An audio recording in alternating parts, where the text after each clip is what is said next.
Se alguém quiser fazer uma pergunta, eu adoro um debate, estou aí à disposição. Muito obrigado pela atenção de todos.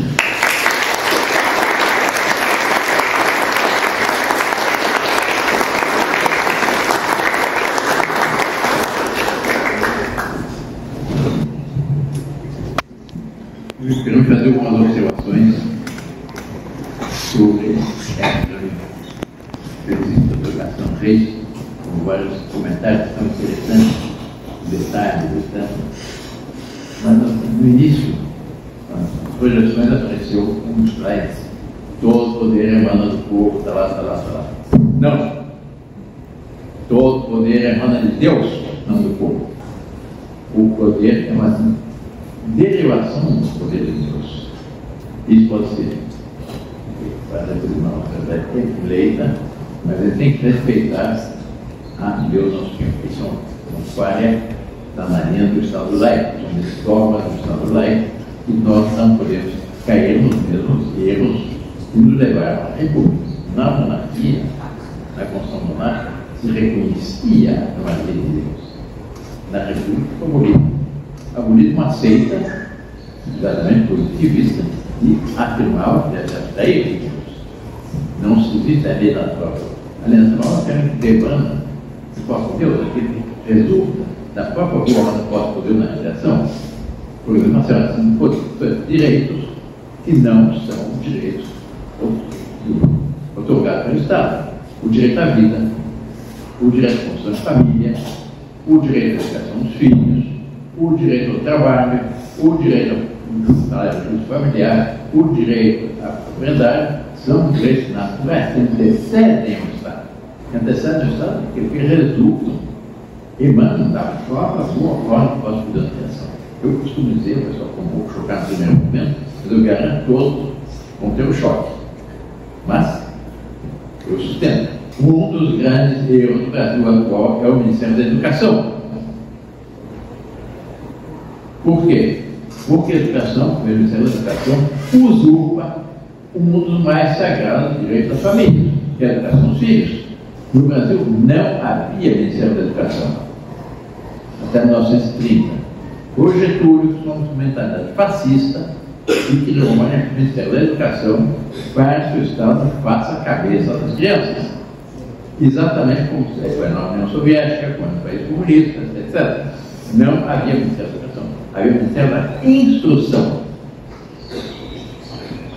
O Estado deve favorecer a instrução, mas ele não pode impor a educação. Aí é uma tentativa exclusiva das famílias. Todos esses direitos, que é um direito natural. Todo poder emanar do povo? Não, emana de Deus. É uma derivação do poder de Deus. E o guarda de trânsito na esquina, ele, naquele momento, ele representa Deus. Não tem o direito de passar por toda a autoridade dele. O direito do pai aos seus filhos, porque o pai é para os seus filhos o representante de Deus. E assim é no conjunto da nação.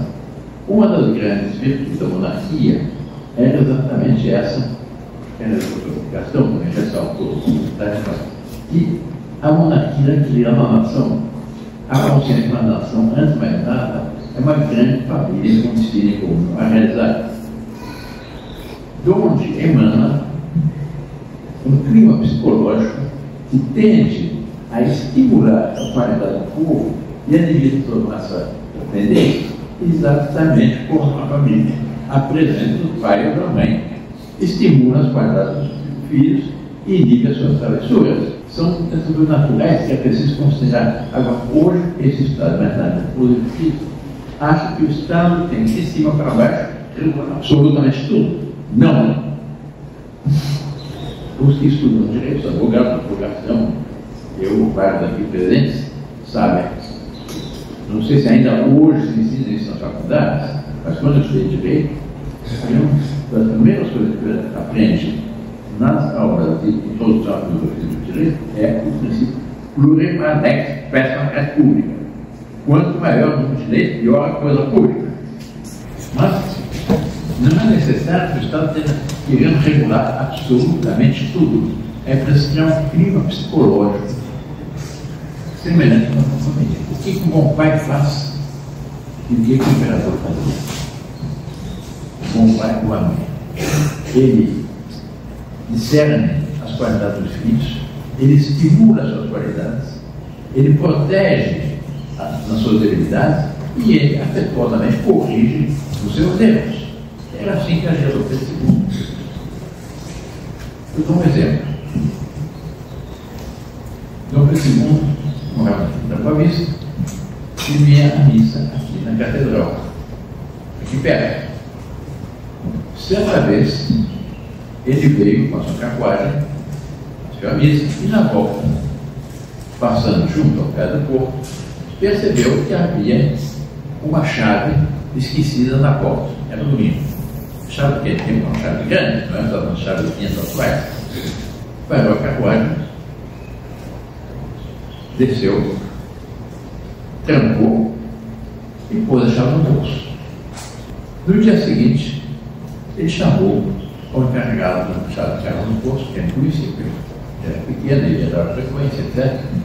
Ele perguntou como é que estava, provavelmente, etc. Perguntou de família.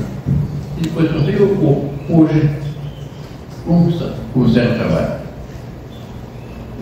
Bem, mas está tudo absolutamente normal. Abriram-se todos os armazéns? Não. De fato, um armazém perdeu-se a chave. Tirou a chave do bolso. Aqui está a chave. Cuide que isso não se repita, que aqui também de terceiro e a nação brasileira não pode ser responsabilidade por prejuízo causado pelo descuido de um dos funcionários. Eles querem que nunca mais esqueceu as chaves de armazém dos portos brasileiros. É assim que se agia. Com bondade, beleza. Esse é o regime monárquico. Em que o operador é fundamentalmente como o pai. Fundamentalmente, a missão dele é a missão do pai. Ele estimula, ele protege e efetuadamente corrige. Vou dar outros exemplos sobre isso. Mas não é interessante. Isso todo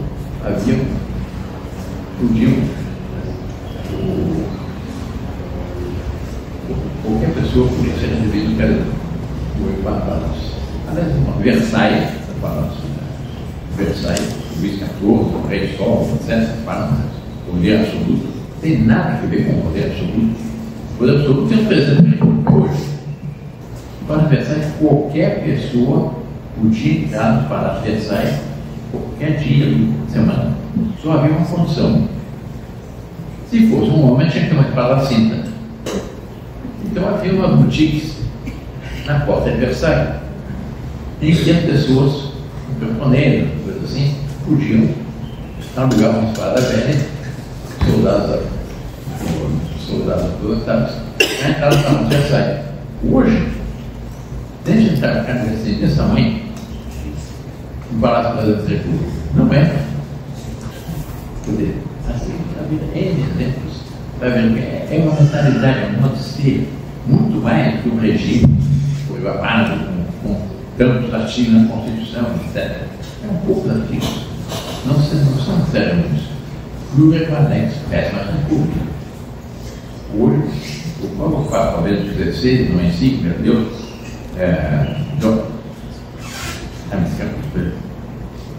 Não sei se, mas ele disse exatamente: nós não necessitamos de um Estado que queira regulamentar toda a nossa vida. Há o consenso, há o direito natural, há essa proteção, e as pessoas ficam conhecidas autenticamente. Eu sou um pequeno esforço e a gente vai voltar.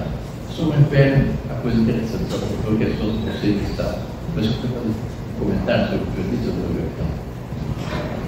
sim, eu queria, muito rapidamente, e eu acho que o senhor vai concordar comigo, uma coisa que eu apreciava imensamente no Pedro II, ele foi, sem dúvida, talvez o melhor ministro da instrução que esse país já teve.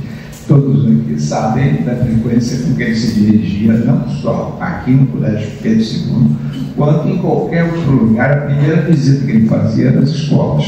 E é uma coisa impressionante isso, porque, conversando com amigos meus que conhecem a história, escuta, qual foi o presidente, né, brasileiro que alguma vez visitou uma escola fundamental e leu para os alunos alguma coisa interessante. Você acredita que nenhum único chefe de Estado fazia isso? O Dom Pedro II até lembraria o fato da tradição americana dos presidentes, né, irem lá ler alguma coisa. Né? O Bush, por exemplo, estava na escola lendo para os alunos quando as duas torres de Nova York foram derrubadas. Né? Isso e se perdeu no meio. É óbvio, né, como a educação e a instrução no Brasil foram deixadas de lado. Né? Só essa observação. Um outro aspecto da monarquia interessante. Nós temos o legislativo, o executivo, o judiciário e o poder moderador, como diz o artigo 98, que diz que tem como objetivo a harmonização de mais poderes do Estado e também da nação. Mas nós temos também o Conselho de Estado. E o imperador era obrigado a certas questões de ouvir o Conselho de Estado. Ele podia até tomar uma decisão contrária à opinião dos conselheiros. Ele é assumido responsabilidade histórica. A gente tinha uma obrigação de ouvir o Conselho de Estado.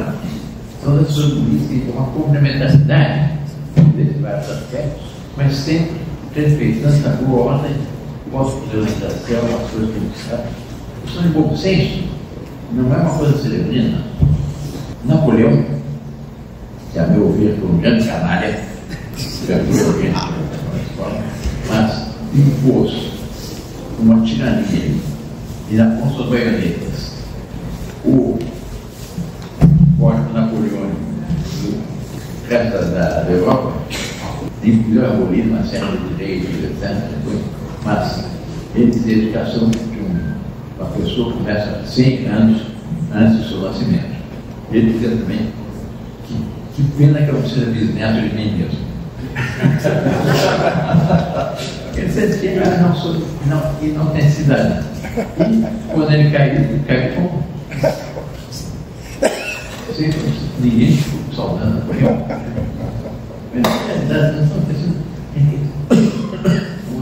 Sobretudo uma questão de bom senso, de senso comum, e não de tirania. Tem um regime paternal, como todos e aqueles fatos da da monarquia, a princesa Isabel, que era herdeira, os dois irmãos, talvez entrou Afonso, Pedro Afonso desaparecido, acompanhava seu pai nas suas viagens. E uma dessas viagens, com a princesa Isabel, menina bonitinha, ela é muito justo, sabe, com o imperador, mas tem muito carinho pela princesinha. E um dia, na sua inocência, a princesa Isabel perguntou para Dom Pedro: meu pai, um dia esse povo será meu? Não, minha filha. Você nasceu para ser desse povo. Um dia você pertencerá a esse povo. Havia uma simbiose. Isso é a virtude da monarquia. Não vai ter uma contração, mas cogitar a pensar, em debater, etc. Eu estou pensando em como. Eu levanto. O senhor sabe muitas questões do senhor. É ótimo, eu adoro debate. Muito emocionante, até na. Mas liberdade de imprensa não pode ser absoluta. Ninguém tem o direito, pelo menos, de insultar Deus na imprensa, de promover a pornografia na imprensa, de difundir erros estatais, entrar um clima de pânico durante uma guerra. Todas as questões do senso, mas que resultam que nós temos um bom senso. Nós somos uma criatura de Deus. E pelo fato de sermos criaturas de Deus, nós somos livres e inteligentes. Nós sabemos que nos convém. Iluminados pela graça de Deus. São vários aspectos que eu considero que isso é a monarquia. Não é um regime inventado em laboratório. Resultou. Parte da história. São Tomás de Aquino, é certamente o maior filósofo que houve na história. Tratou de todas as questões possíveis. E ele tinha algo que era profundamente realista. Os filósofos se dividem em duas escolas: os idealistas e os realistas. Os idealistas, aqui, têm uma ideia e que acham que, se aplicar essa ideia, todos os problemas do mundo serão resolvidos. Os realistas não. Eles partem da observação da realidade para tirar as conclusões mais adequadas. E São Tomás de Aquino, eu resumo o pensamento, ele dispõe que nasceram as formas de governo. Como nasceram monarquias, como nasceram repúblicas. As repúblicas nasceram idealmente platônicas, da grande desligadas dessa realidade. Então, na Revolução da Copa, corre com a soberana criação. E ele diz o seguinte: o homem, a única criatura de Deus, quem é capaz de sobreviver sozinho. Um touro, um peixe, uma baleia, um macaco. Muitos decidiram que não deve ser macaco, porque você torna família, eu não concordo com isso. Mas, se sobreviver sozinho, nós não temos chifres para nos defender. A nossa pele é fina, não temos piras para defender o frio, mas Deus, nós somos Deus que vai impede isso. Nós somos inteligentes. Nós somos imortais, nós somos inteligentes. E, do fato de nós sermos livres e inteligentes, surgiram às noites dos tempos os primeiros grupos sociais. Nós temos o instinto de sociabilidade. Os outros passaram a se ver em conjunto.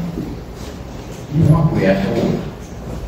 E nesses primeiros grupos de São Paulo, na noite da história, surgiam naturalmente as lideranças.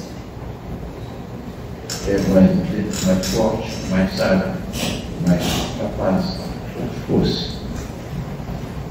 E esses grupos foram evoluindo em nível local, regional, nacional, e foram formando os governos. Esse é o ponto fundamental. Hoje, acho que tudo vem de cima para baixo.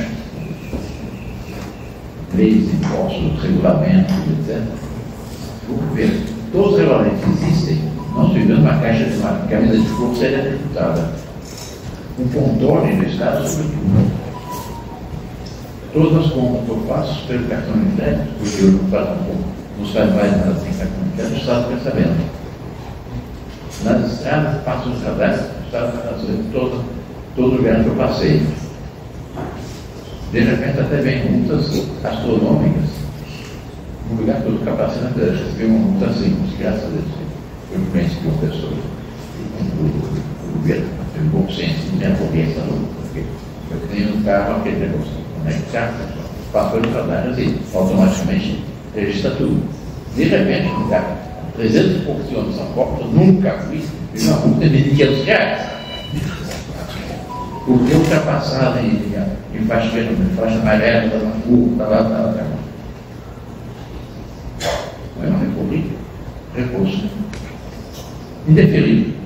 Graças a Deus, o deputado conhecia o diretor do Departamento de Estado de Abordagem, de informação de fatos, da fatura, da montanha, cancelaram. É tudo controlado. Não, entendeu?